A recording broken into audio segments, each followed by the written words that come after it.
izziv, ker pripravila sem se za prispevek za 15 minut, zdaj bom pa bila fleksibilna in nekako strnila ključne poudarke v 5 minut, povezano tudi s tem, kar smo se pogovarjali včeraj in danes. Še posebej danes na že od zjutrajnih predstavitev poročanj iz delovnih skupin slišimo pomen outreacha, pomen terenskega dela, včasih prav neposredno, mogoče včasih posredno. Zelo mi je všeč, da ko sem razmišljala, katere so te pojavne oblike, da sem 3 pojavne oblike predvidela in v eni sem danes zagledala tudi 7. predlog OECD-ja pri izboljšanju spretnosti. Tale slika se na vseh konferencah, bodisi nacionalnih, bodisi evropskih pojavi v povezavi z dokumentom Poti izpopolnjevanja nove priložnosti za odrasle. Sama pogosto opazim v teh predstavitvah, da se mogoče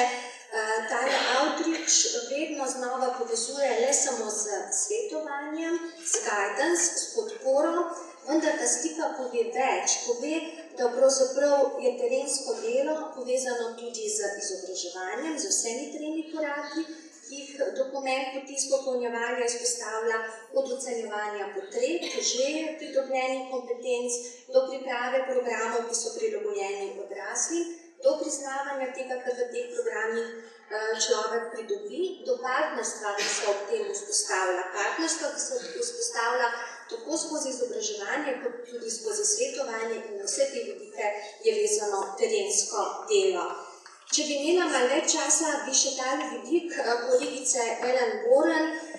ki nam ga je predstavila v Bruslju na konferenci o svetovanju odraslih v izobraževanju, je pa zadnje čase zelo aktivna tudi na portale, spletnih razpravah, kjer je zelo pomembno, da vedno znova gledamo, tudi ko govorimo o spretnosti, da pravzaprav gre za rast ravni znanja in spretnosti, tudi tistega kognitivnega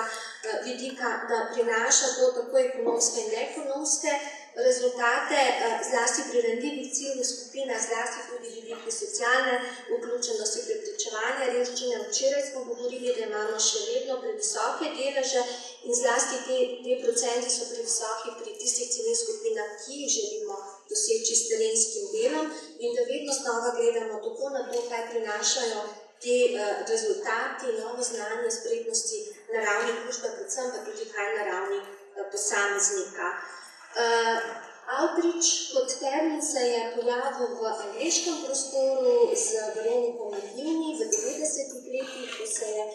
vsled gospodarske krize ugotavljalo, da so določene skupine, ki niso leta in leta bile vključene v izobraževanje in so bile potem na trgu dela najbolj ranljive, zato je bil tak premislek, kako iti ven iz institucionalnih prostorov, ven iz formalnih oblik in poiskati ljudi tam, kjer bivajo, kjer se družijo. Tako da je predvsem šlo v teh 90-ih letih in v tej knjigi 2002 izpostavljeno, da prilagajamo ponudbo izobraževanja in vsebine tem različnim ciljnim skupinam, tisti, ki tradicionalno niso vključeni in še dan danes imamo te skupine. Tudi naši podatki o vseživljenjskem učenju na to kažejo, razvila je določene modele, o katerih ne bi govorila. Na ravni Evropske unije bi pa predvsem izpostavila gibanje mreže, ki se je poimenovala Outreach, Empowerment and Diversity, ki je prve te svoje usmeritve, kako je treba s terenskim delom vključevati ranljive ciljne skupine, zabeležila in zapisala v obdobju 2013-2014, zdaj pa nadaljujejo predvsem z implementacijo in širjenjem primerov dobrih praks. In to, kar bi mogoče lahko navezala na včerajšnje predavanje Vesna Godina o vrednotah, mi je bilo všeč, to sem imela že prej pred njenim predavanjem, da ravno s tem, ko razmišljamo, kako s terenskim delom dosegamo ranljive ciljne skupine, upoštevamo različnost teh ciljnih skupin, vedno znova moramo graditi, kar še posebej v svetovanju se zavedamo, da jih spoštujemo, zaupamo, da tudi oni nam povejo, kaj oni potrebujejo in da so vedno znova enakopravno obravnavani in kar nekaj obsežen nabor teh primerov dobrih praks je dostopen na spletnem naslovu, ki je na slajdu.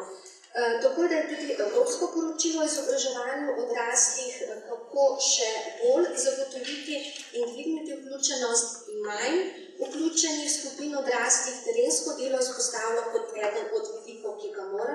izobraževalci odraslih upeljevati v svoje delo in seveda s tem tudi velik poudarek na ozaveščanju in seznanjanju s koristmi izobraževanja in učenja. In ko ugotavljamo, kaj so tiste ovire, da nekdo ni zainteresiran, ko gremo globlje tudi v teh kvalitativnih intervjujih, tudi to, kar je bilo danes slišano z vidika vključevanja starejših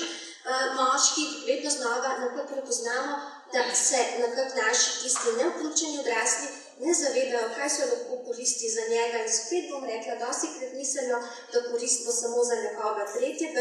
za delodajalca, za državo, ne pa za njega samega, tako da moramo veliko s tem terenskim delom, s tem ozaveščanjem graditi na prepoznavanju koristi na individualni ravni. V mreži središčijo z vidika svetovanja terensko delo nekako vključujemo že v leta 2004 od tako imenovanih dislokacij, mobilne službe in infobotičkov ni. Zdaj čas, da bi malo bolj o tem govorila, bi pa rekla, da smo skozi projekt bolj zelo prakticirali in sicer smo tle prav, bom rekla, naš angleški evalvator na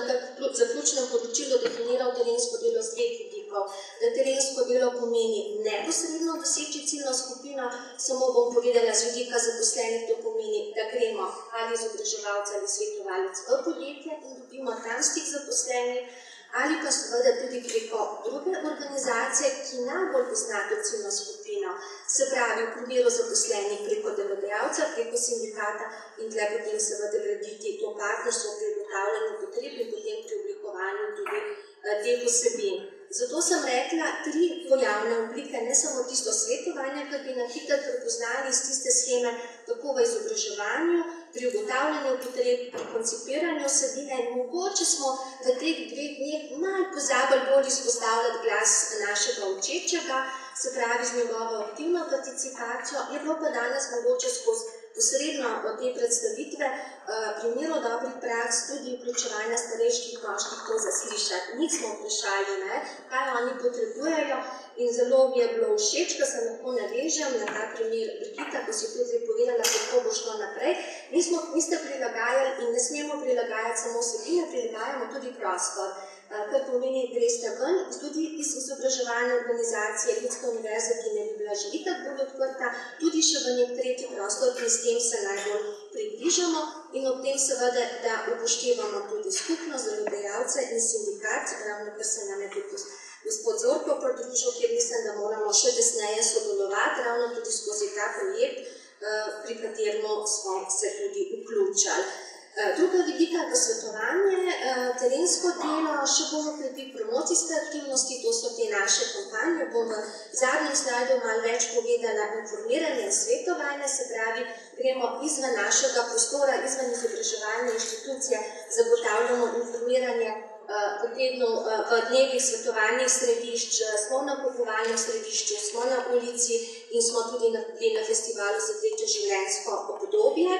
Kar pomeni, da seveda s tem zagotavljamo večjo dostopnost, predvsem do informacij o možnostih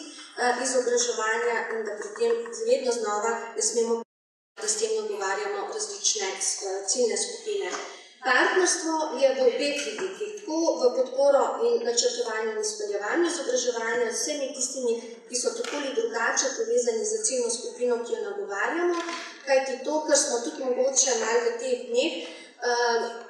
tu pa tam se pogovarjali včasih malo bolj tudi v odmoru, tle je velik nevladni sektor, ki pozna zlasti specifike in potrebe določenih ranljivih ciljnih skupin in v partnerstvu so nepogrešljivi. To partnerstvo v svetovanju in tudi v podporo promociji in ozaveščanju. Tle sem videla predlog, ki ga jaz sem se prav zapisala, da ne pozabim. 7. priporočilo, ki smo ga danes slišali, ki ga je gospod Ven predstavil, je izboljšati sodelovanje in dvig ozaveščenosti za spodbujanje izobraževanja odraslih pri vseh akterjih. Tega je še vedno premalo in ga tudi z vidika tega terenskega dela izpostavljam. Navizala sem te pogoje, smo jih analizirali in študirali v okviru GOL-a, zapisali tudi v tej knjižici, ker se navezujejo tudi na zadnji slajd, bom skočila na zadnjo in rekla, da razvojni izzivi so, da je potrebno okrepiti terensko delo, Zakaj ga nimamo v večjem obsegu? Zato, ker potrebujemo za to zadostno število kadrov, sredstva, okrepljeno partnersko sodelovanje. Moji svetovalci rečejo, če smo zdaj pri ESS svetovanju za zaposlene v podjetju, nekdo mora biti v inštituciji, če pridajo tisti drugi naši, ki jih nagovarjamo za svetovanje. Da je zelo pomembno, da smo načrtni in sistematični pri tem, če želimo biti v nakupovalnih centrih, na določenih dogodkih v lokalnem okolju, moramo praviloma že par mesecev prej to načrtovati in ker to delamo, smo čedalje bolj uspešni, nekaj je tudi fotoutrinkov, da je potrebno seveda to, kar sem že prej izpostavila, prilagoditi promocijske kampanje, da gre za zgodbe učečih se, smo v zadnjem času šli bolj na video, mi ugotavljamo, da pripovedi v živo so še bolj prepričljive, se pravi vključiti naše učeče se, da se sami predstavijo, da moramo še bolj izkoristiti socialna omrežja in pa druge medije. Zato še enkrat povem to, kar sem že včeraj izpostavila, z 31.10. prav z vidika nagovarjanja zaposlenih, gremo z široko kampanjo svetovanja za znanje, kjer bomo s poudarkom na koristih za zaposlene prisotni 2 tedna na jumbo plakatih v vseh regijah, z TV spotom in z radio oglasi. Da je potrebno se zavedati, da svetovalec ali izobraževalec potrebuje tudi kompetence za to delo, zato je tudi to potrebno v stalno spopolnjevanje vključevati. Rekla sem finančna sredstva, se zavezujem, da kot andragoški center, ki je nosilec priprave smernic za umeščanje svetovalne dejavnosti, na to sem bila že opozorjena, bo upošteval tudi to, kaj je potrebno z vidika zagotavljanja finančnih sredstev za terensko delo in seveda bo sistematično spremljati, kaj je učinkovito in potem to tudi nadgrajevati, katere ciljne skupine, katera oblika najbolj pritegne in jih potem tudi dejansko vključi v programe, katere želimo. Dodala sem za sliko in z linkom še en primer kolegov, ker gre za evropski program, sodelujemo na evropski ravni. Kolegi iz Italije so zato, da bi svoje odrasle v svojem okolju bolj spodbudili in motivirali, da izkoristijo možnosti priznavanja neformalno priložnostnega znanja, šli na teren in posneli koristi odraslih, ki so to že izkoristili v Sloveniji, v Belgiji, v Franciji in tudi ena od naših udeleženk vključena in zelo se gledi na poudarku konkretnih koristi in korakih, ki jih je posameznik konkretno naredil. Naša udeleženka se je na osnovi tega tudi samo zaposlila in zgradila svojo kariero, tako kot si je zastavila cilje. Malo sem hitela, upam, da nisem čist vsega časa Katji odvzela, ampak nekaj ključnih poudarkov in priporočila vztrajati s terenskim delom, čeprav je časovno in tudi vsebinsko zahtevno. Če delamo pa to skupaj, zato sem tudi se včeraj oglasila, na povezovanju teh naših promocijskih kampanj imamo še veliko rezerve, da bolj strnemo vrste in smo bolj prepričljivi in z vidika naših odraslih prepoznavni v slovenskem prostoru. Hvala.